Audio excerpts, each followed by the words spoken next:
stands tall as one of the world's fastest growing economies, steadily expanding its base over the past decade. And central to this are the small and medium enterprises which have been adding to their customer base, bolstering their revenues and contributing to the surge in domestic consumption. It is no doubt then that SMEs contribute to nearly 33% of the country's GDP, and they're pivotal in the creation of more than 120 million jobs across various sectors. However, while there is widespread discussion about India's growing economic power, which is fueled by the young and educated workforce, the ground reality is quite different. For instance, the India Skills Report highlights that nearly 49% of the country's youth are deemed unemployable. Now, this underscores the stark misalignment between the skills that are required or acquired through education and those that are demanded by the highly dynamic job market. And this is even more pronounced when we look at the technology sector.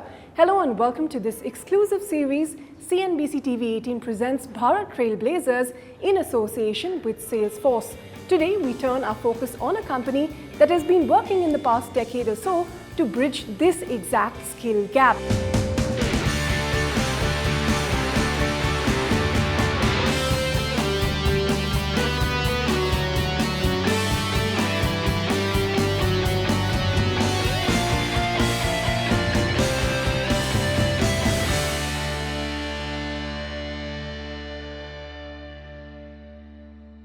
Simplilearn is a global online learning platform which specializes in professional certification training and skill development across domains. Joining us now today is its founder and CEO Krishna Kumar to take us through the company's journey. Krishna, thank you very much for your time here on CNBC-TV18. I'll start by talking about the tough macro environment we're in with a lot that's going on. We've seen some sectors more impacted than the others. We've seen companies restructure, undergo some layoffs if they had to. In this environment, if you could start by telling us what is the importance of professional upskilling and the work that you're doing here. No, thanks, and thanks for having me on the show. So it's a great question that what is the importance of upskilling in the current market. Let me give you an analogy. When is the best time to invest in a stock market? The best time to invest is when market is down, right? Everybody is selling and you want to get into the market, and you make the best return when everybody is like buying and you want to exit, right? So current market for tech is similar, right? Right now there's a lot of negativity, and it's not only limited to, I'll say, certain tech, like entire tech industry globally is impacted, like from the biggies like Google to the smaller. We've been seeing the tech meltdown, so to speak. So overall there is a negativity, and people think that okay, maybe tech will not grow, but imagine most of us are spending most of our time online, right? So interacting with online resources of one kind or other. So there's no way tech importance is going to go away from our life. So as tech is important, hiring will continue to happen. There will be a lot of growth also in this sector. So my suggestion to everyone is that to look at the current time as an opportunity to acquire skills. So when the market turns around, you are ready with the skills to ride on it, right? So now is the time to upskill yourself. But given this digital transformation of sorts that we're seeing, and this is penetrated across sectors, it's not really restricted to one particular one. How is the whole landscape of skilling and professional skilling especially changing in India? So in India, for the longest time, we were a country where we used to give a lot of importance to degree, that have you gone to a tier 1 college or have you gone to a tier 2 college and so on. But of lately, as companies have a lot of pressure on productivity, what they're hiring for is skills. They're not hiring for degrees. So they're looking at ways in which they can acquire talented people who can do their work at the lowest cost. So obviously skilling has become even more important. Now because of this global digital transformation, there's another big change that has happened, which is that now you can work from anywhere for anyone. So that is also leading to a lot of global roles also coming to India. So if you are a skilled professional in India, the entire world is an opportunity for you to work for. And we already see those kind of trends picking up. So I think overall in this whole digital transformation scheme, India has a great future. You can be in Bangalore and work for companies in Boston and so on, right? But you're making a great pitch here for upskilling and the need for upskilling and why it's picking up now. But what are the challenges that you face when you're selling this? As your sales team, would you say the top 3 or top 5 challenges that they faced? See, if I have to step into my salesperson's shoes, I think that of course the market in general is like somewhat constrained. So people are those who are also thinking about upskilling. They are looking for value for money. That if I want to acquire a skill, but Naturally. at what price can I acquire the skill? Yeah. And in the market, there are all kinds of options. There are like free YouTube videos, and Simplilearn also produces so many free videos. We have millions of followers on our platform, to paid program which are designed by companies like us or designed in association with universities that we work with. And all of them come at a different price point. So one of the challenges that sales team has to show and differentiate that of all the different options that you have, what is good for you at what price? Because people are very, very like sensitive about the price in the current market. Yeah. That's one thing. Second thing is that there is some kind of worry when it comes to professionals' mind also, that if I take this program and what if my own job is not there? How will I pay for it? Which is a real concern, right?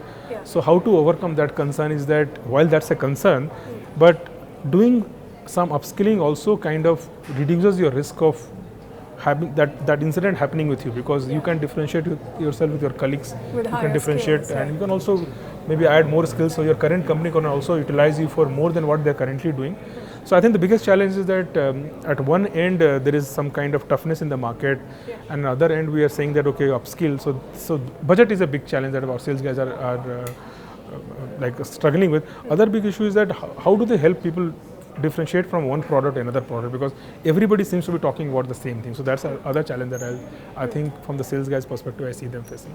Okay, so differentiation in products, and India being a very price sensitive Correct, market. yeah. So but what is the digital transformation that you're bringing about inside the company to meet some of these challenges that you highlighted? Because while there is a digital transformation outside and you're preparing the youth and the people for it, what are you doing internally to meet these challenges? So Ritu, see, there are like companies who are traditional companies, and they think about digital transformation in a way to change their way of working, so that they are more online, they are more internet, they are always in a digital world. Simplilearn was a digital first company. The whole business existed because we could sell our program online on internet, right? Yeah. So we have been like digital first ever since we started.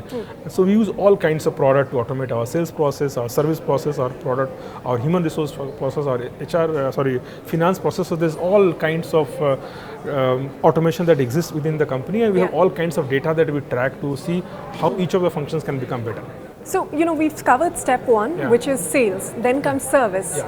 There, what would you say are the top 3 to 5 challenges, and what are you doing to digitally transform that as well? Any metrics you could share about the results that you've seen with it? So for our service team, the most important metrics is NPS. NPS stands for Net Promoter Score, which is every customer Net Promoter Score. Net Promoter Score. Okay. It's a very industry-wide metrics used globally to see how happy you are with your customer, with your the company that you have bought the service from. Okay. So there, every service team, they get rated for every interaction. So customer may contact them because they're not understanding any of our courses. They may contact them because there is some component of the program that is missing or not configured the way they were expecting it to. So they get rated for every interaction, and we measure NPS on every interaction. But that's an outcome metrics. Yeah. That's like measured on a scale of 1 to 10, and 9 and 10 is what we always aspire to get.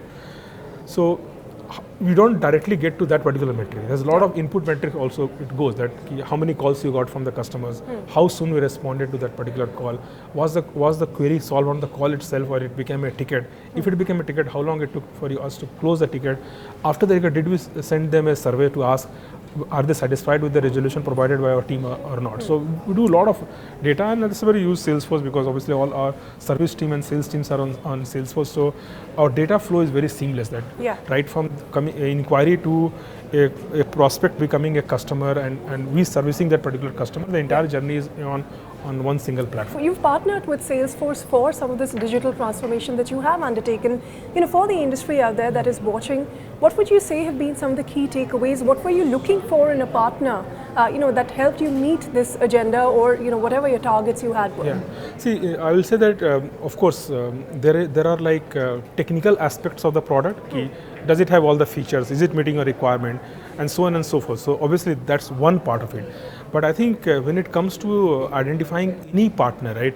One of the key metrics that every company looks for is actually how flexible is the partner. See, business is always up and down, right? We have in 2021, or everybody was growing 100% year over year, and that time you're okay to pay any kind of money to your partner. Let me put it straight. But right now, companies are downsizing, and there is always a pressure on profitability and becoming more efficient. So if partners also are flexible and they also respond and become flexible for your need, I think that's what makes a long-term partnership, in my view. True for Salesforce, true for all the partners. But what would you say are the key benefits of this partnership that you've had? So I think so far Salesforce has been a good partner. We have been working with them for, I think we started our partnership way back in 2015. So it's a really long time. Before that also we had our internal CRM that we used to use, and at that point of time we realized that our internal CRM can't scale, and we can't keep on adding to our requirement as well as what the competitors are doing. So better to get on a industry-wide platform. We had another reason why we selected Salesforce at that point of time, because our business was always global. So we had sales teams in US also and other countries, and they were very comfortable on Salesforce as a platform rather than any homegrown platform or any of these Indian companies who have built CRM kind of platform. So that's how we selected Salesforce. And so far the partnership worked very well. I think our relationship has expanded, and they have been very flexible in terms of adding features and working with our teams in doing things that make our business stronger. Okay, finally, before we let you go, Krishna, I think we've all had a little bit of a crash course in artificial intelligence. Everybody's talking about ChatGPT, generative AI, Bard, this and that. But really, in this ever-changing world and with this new technology emerging, are there specific skilling courses that you at Simplilearn have designed to cater to this requirement, and what the skills of the future are going to be? So I think while ChatGPT has taken over the world, there is so much popularity on AI. Let me tell you that on our platform, one of the most popular free courses is business analytics with Excel. And I think that's something that everybody should know. What that particular course does is, any role that you are in, you are handling some data. You have to look at some data and make some inferences, right? And that's where that particular course is very helpful, and we see hundreds of people doing that course on our platform every day for free. So anybody who's thinking about skilling, I'll suggest that go for that particular course. The second course that I can suggest anyone who's watching this show, and again it's a free course, is a introduction to digital marketing. See, all of us have to market ourselves. When you create a resume on LinkedIn, you are marketing yourself. When you are going and getting interviewed, you are marketing yourself. So that course is going to be very helpful for anyone and everyone watching this show, and it's a must to survive in today's digital world. All right, Krishna, on that note, it was a pleasure speaking with you. Thank you very much for sharing all of your insights. We're going to wrap up this special episode on that note. It's a goodbye from all of us, and thank you for watching.